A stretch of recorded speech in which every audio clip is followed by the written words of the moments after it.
The de Havilland Mosquito was never meant to exist. In 1938, when Britain was bracing for a mechanized war against Nazi Germany, the idea of a wooden bomber was almost laughable. To the Air Ministry, it sounded like a relic from the Great War, a fragile museum piece built for a world of biplanes and linen wings. But one man refused to let the idea die. Geoffrey de Havilland, designer, dreamer, and stubborn optimist, believed that wood, when used with the right kind of genius, could outfly metal. His proposal was radical: a twin-engine aircraft built almost entirely from laminated birch and balsa. No gun turrets, no armor, no heavy defensive weapons. Just speed. Speed is armor. Speed is survival. The Air Ministry's first response was polite disbelief. Metal was the future, they said. Wood belonged to history. Britain needed Spitfires, Hurricanes, and bombers wrapped in aluminum, machines of the new industrial age. But de Havilland persisted, because hidden inside his absurd idea was a simple truth: Britain was running out of metal.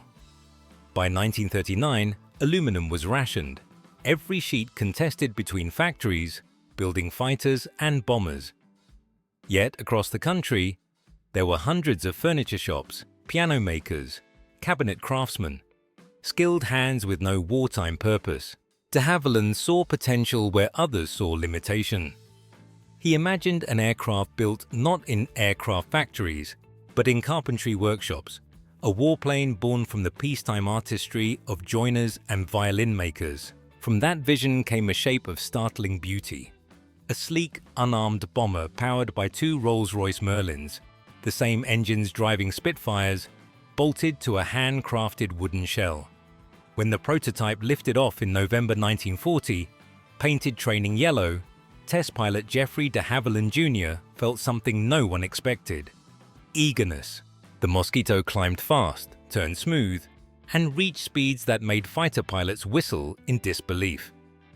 Official trials confirmed the miracle: 400 miles per hour, faster than anything in the Royal Air Force, faster even than most German interceptors. The bomber made of plywood had outrun the Reich's finest steel. Within 2 years, the Mosquito was flying deep penetration missions over Germany, unescorted, unafraid, relying on raw velocity to cheat death. Luftwaffe radar operators nicknamed it der Holzgeist, the wooden ghost.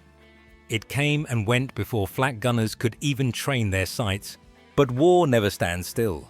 By late 1942, German technology was closing the gap. New WWII and Me-109G series fighters climbed higher and dove faster. Suddenly, Mosquito crews began returning with bullet holes through the fuselage and tracer scars along their wings. Speed was still saving them, but barely. Inside Britain's airfields, mechanics whispered about engines pushed beyond the red line, boost gauges trembling at forbidden limits. The pilots needed more power, and the engineers had given them none to spare. It was then, in a cold RAF workshop in Norfolk, that a single man would quietly change history. Not a scientist, not an officer, not a famous engineer, but a sergeant mechanic named Roderick Banks. Banks was supposed to follow rules, not rewrite them. His job was simple: inspect, replace, sign the logbook. But Banks had a habit that separated him from other fitters. He read everything: manuals, technical charts, metallurgical notes that most mechanics ignored. He studied the Merlin engines as if they were living creatures. And one day, he noticed something strange. The numbers didn't add up. Rolls-Royce manuals said the Merlin's safe limit was 18 pounds of boost pressure. But the material data, the deep engineering tables, suggested the metal could take more. Not forever, not recklessly, but for a little while. It was a hidden margin, a whisper of untapped potential. And in the desperate logic of war, a whisper could mean survival. Roderick Banks began to wonder, what if the manuals were wrong, or at least too cautious? What if those engines could be pushed, tuned, stretched, just enough to let the Mosquito outrun death once more? He wasn't an officer, so no one asked for his opinion. But soon, his curiosity would lead to a modification the Air Ministry never approved. that Rolls-Royce never sanctioned, and that no one outside a handful of pilots would ever admit existed. It would make the Mosquito faster than anything the Germans could build, and it would begin with a single mechanic who dared to read between the lines. In the winter of 1942, the Royal Air Force was stretched thin. The Mosquito squadrons, those sleek wooden ghosts that had once danced through German flak, were now flying deeper, faster, riskier missions. Berlin, Hamburg, Cologne. Every flight tested the limits of machine and man alike. At RAF Marham in Norfolk, one mechanic began noticing something the officers didn't. Engines coming back from long-range sorties told their own story. The piston crowns scuffed by heat, bearings worn from hours at emergency power. The Merlins were working harder than their blueprints ever intended. His name was Roderick Banks, and by rank he was nobody special. Just a fitter, a man in overalls with grease under his fingernails. But inside that workshop, among the smell of oil and aviation fuel, he was quietly dissecting the RAF's most powerful secret, the hidden potential of the Merlin engine. Banks had spent his early career at Rolls-Royce's Derby plant before joining the RAF. He'd watched engineers design, test, and break the very engines he now maintained. He understood the difference between what an engine could do and what the paperwork allowed it to do. Most fitters followed the manuals. Banks read beyond them. During night shifts, he'd sit on a crate by the test stand, poring over thermodynamic charts, the kind printed for engineers, not mechanics. He noticed something the designers probably never expected anyone in the field to see: the safety margins. The manuals listed a maximum boost of 18 pounds per square inch, but the stress data buried deep in the tables showed the Merlin's components could theoretically tolerate more. Not much more, but enough to matter. To Rolls-Royce, those limits protected reliability across thousands of engines, in every climate and condition. To Banks, fighting a war in 1943, those same limits looked like a suggestion. He began to imagine, what if the Mosquito's engines could take just 2 pounds more? A tiny number on paper, but in flight, that meant over 100 extra horsepower per engine. On a twin-engine Mosquito, that was the difference between 380 and 395 miles per hour, between being caught by a Messerschmitt and disappearing over the horizon. He called it eating into the margin. Banks started cautiously. He picked one engine scheduled for overhaul, a Merlin he knew like an old friend. He adjusted the boost control unit, advancing the cutoff just slightly, and enriched the fuel mixture to cool the cylinders. Then he ran the test. The engine roared, the boost needles climbed past their red lines and steadied. The sound deepened, harsher, more alive. Temperatures rose, but within limits. Nothing broke, nothing burned. For a moment, standing there with the test stand trembling under his boots, Banks felt he had glimpsed something forbidden and irresistible. But proving it worked wasn't the same as getting it into the air. RAF engineering officers lived in fear of unauthorized modifications. Every component had to be approved through a bureaucracy designed to prevent mistakes and innovation. Banks's discovery lived in a grey zone, not illegal, but absolutely unsanctioned. He needed someone who would trust him, someone willing to risk their life on a fitter's calculations. That man was the squadron leader Peter Channer, a veteran Mosquito pilot with 3 tours over occupied Europe and a reputation for bending rules when survival demanded it. Channer had once watched German fighters close to within gun range, the tracer fire threading past his canopy as he escaped by inches. He understood the value of 1 more mile per hour. When Banks approached him with the idea, Channer didn't hesitate. He asked one question: "Can you make my Mossy faster?" Banks nodded. "Then let's find out." On a Friday night in early 1943, they waited until the station engineering officer left for the weekend. Banks and 2 riggers rolled Channer's Mosquito, serial number DZ414, into Workshop 3. Under dim lights, they opened the engine cowlings and began working. The modification was deceptively simple: a softer spring in the boost control unit, richer fuel jets, and a spark timing advance of just 3 degrees. Nothing dramatic, nothing visible to the naked eye. But on the inside, those tiny adjustments turned the Mosquito into something new, something faster. By dawn, the aircraft looked untouched. Only the logbook hinted at the truth. Fuel mixture optimization, routine adjustment. When Channa climbed into DZ-414 that morning, the sky over Norfolk was cold and clear. He throttled up, and the Merlin engines responded with a sound he didn't recognize, a deeper, hungrier growl.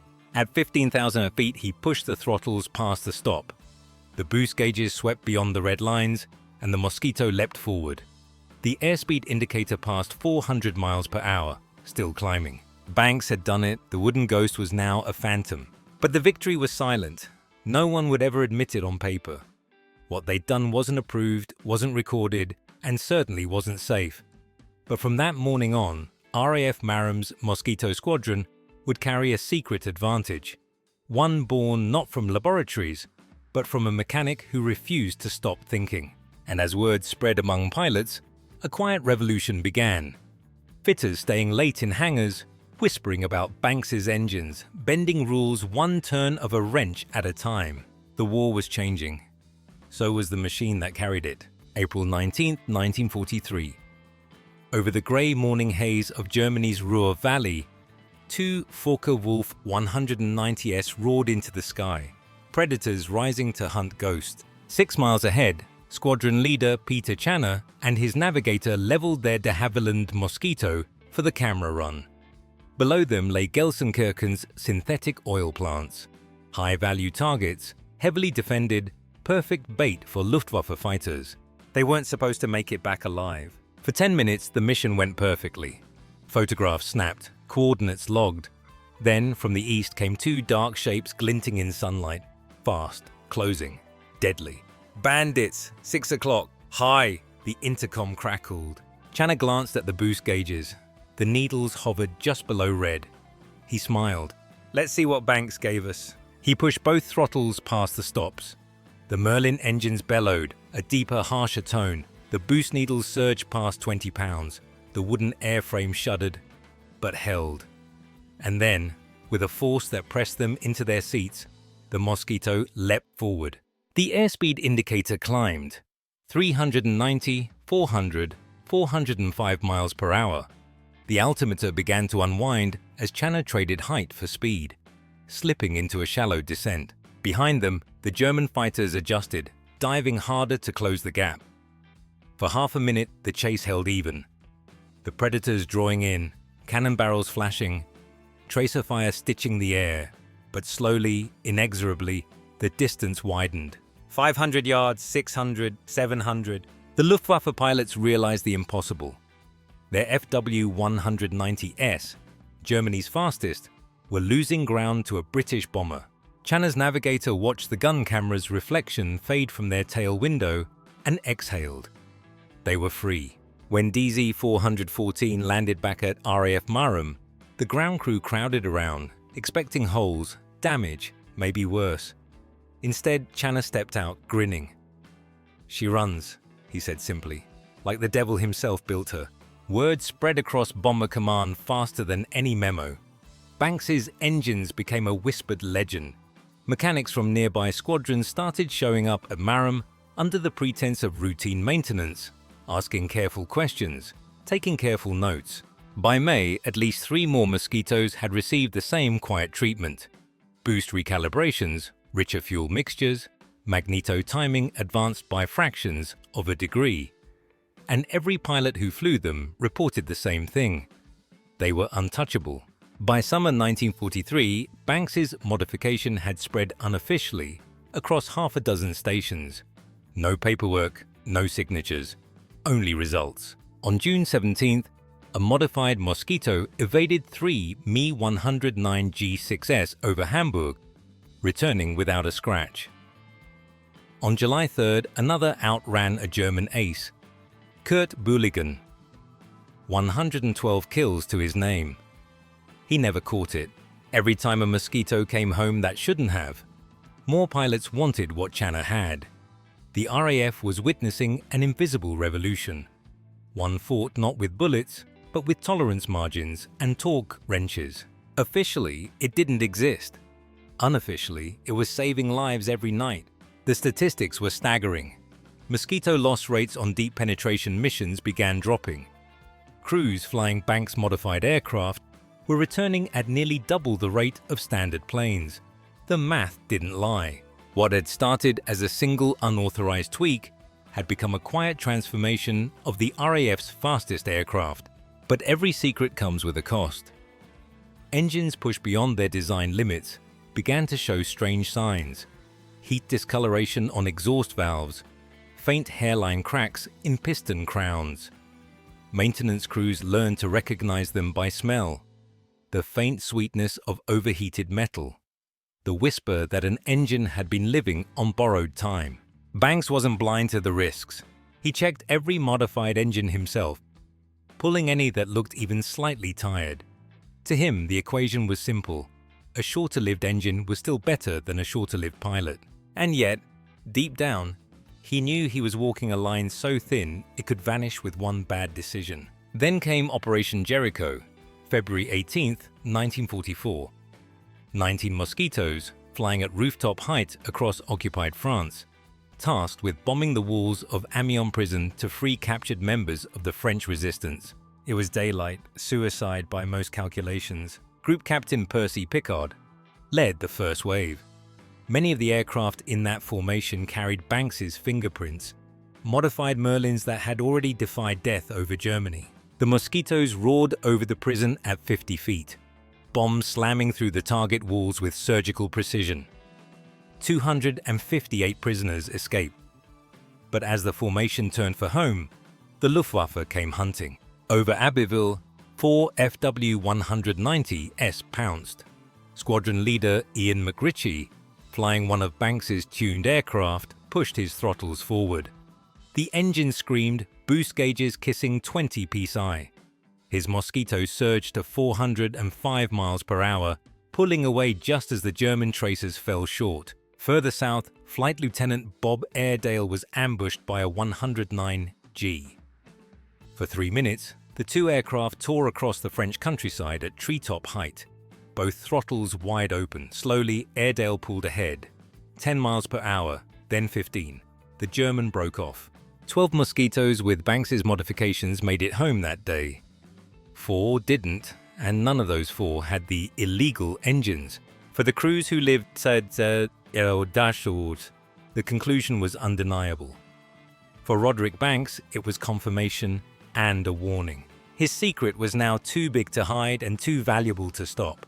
By early 1944, Roderick Banks's secret was no longer a rumor. It was an epidemic.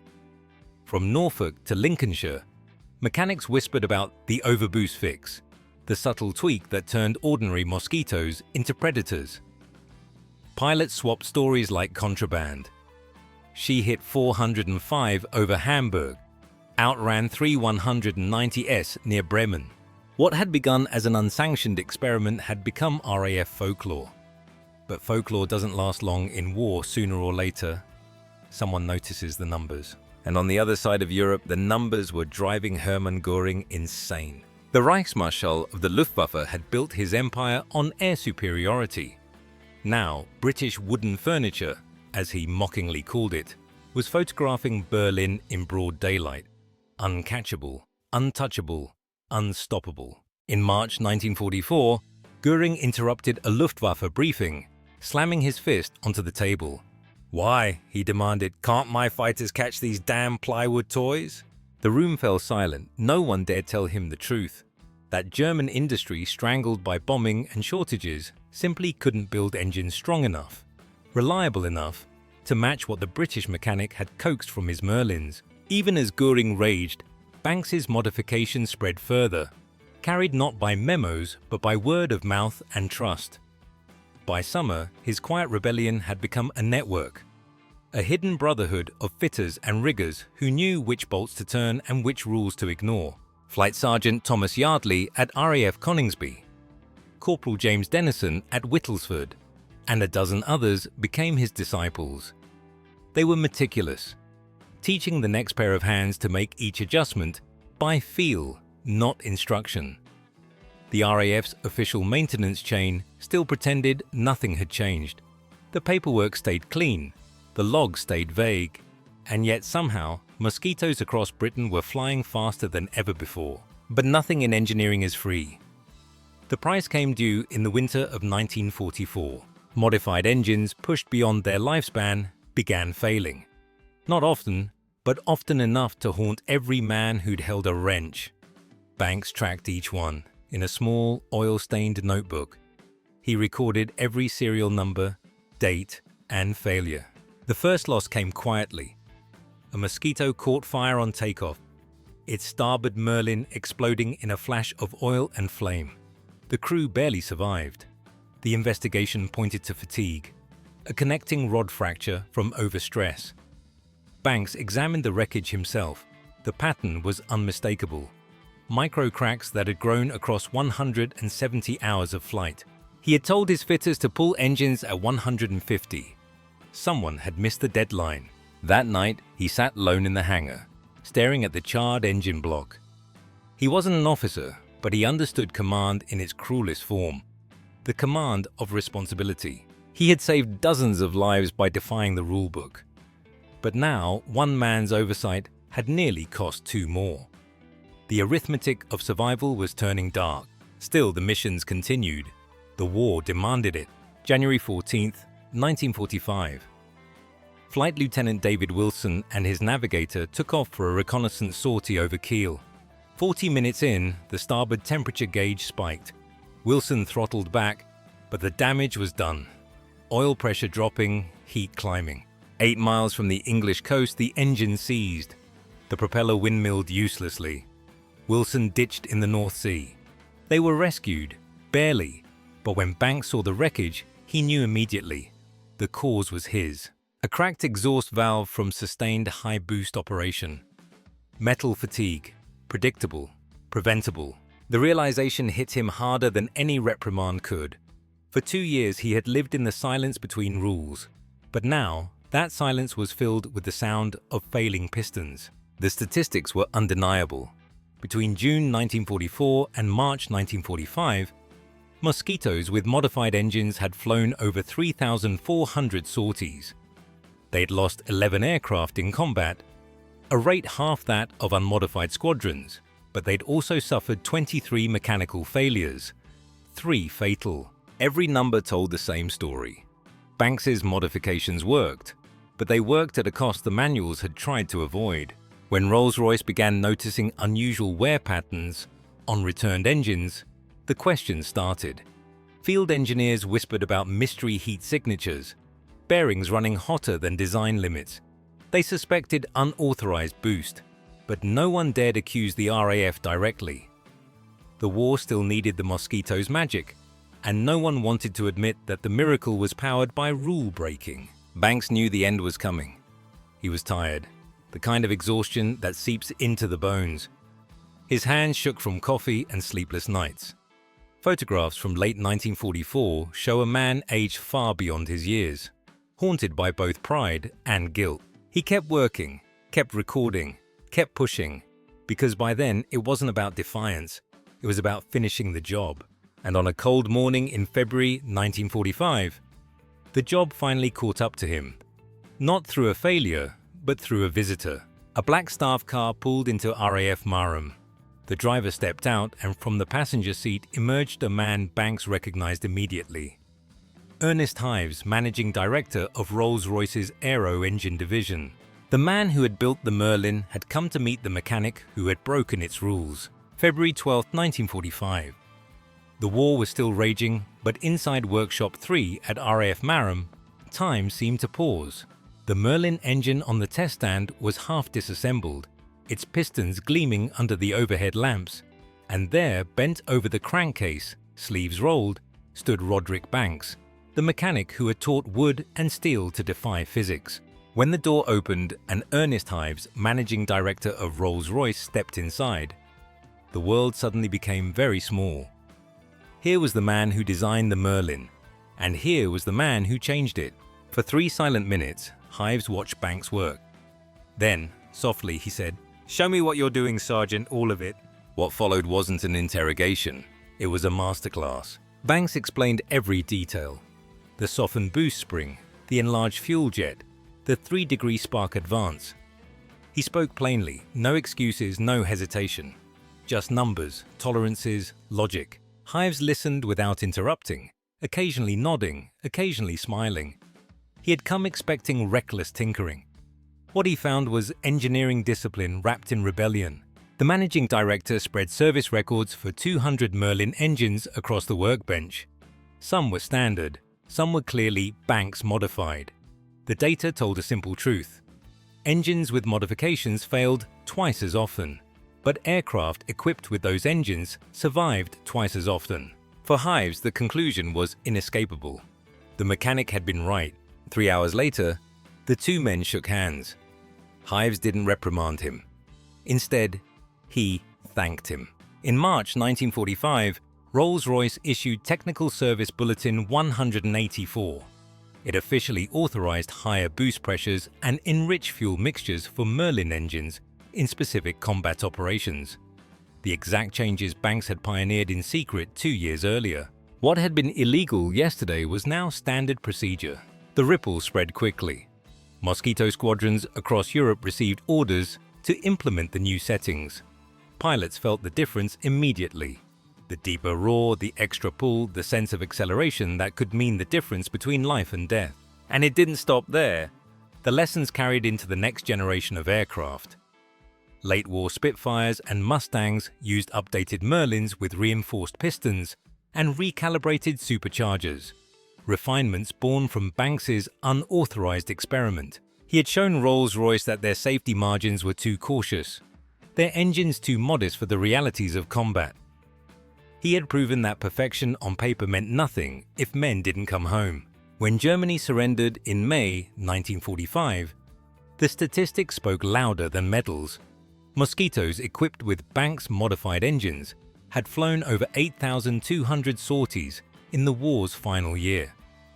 They'd lost 27 aircraft to all causes, a loss rate of just 0.33%. Unmodified Mosquitoes lost more than twice that number. Hundreds of aircrew owed their lives to the quiet man in the Norfolk workshop, but official recognition never came. The Air Ministry's reports praised the Mosquito's superb design and operational performance, but they said nothing about the fitter who made it faster. Roderick Banks's name appeared only once in RAF records. A promotion to warrant officer, the citation reading simply, "Exceptional technical contributions to operational effectiveness." It was bureaucracy's way of thanking a man it wasn't supposed to know existed. After the war, Rolls-Royce offered him a position at Derby. An engineer at last, no longer a rule breaker, but a pioneer.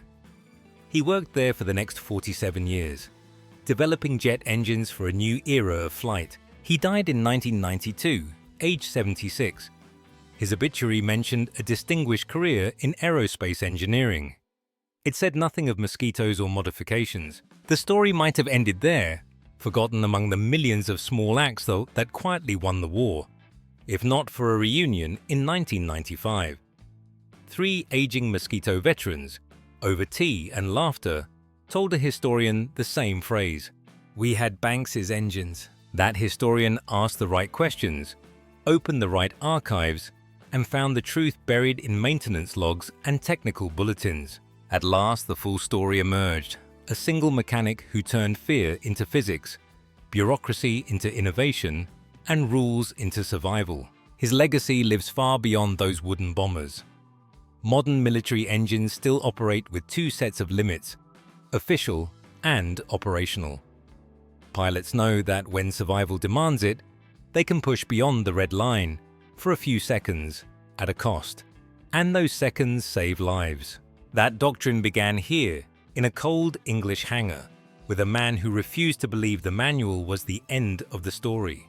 Roderick Banks never sought fame. He wasn't a hero in uniform or a name in the newspapers. He was something rarer, a man who proved that innovation doesn't always come from the drawing board. It can come from the workshop floor, from the grease on a mechanic's hands, from the courage to say, "What if?"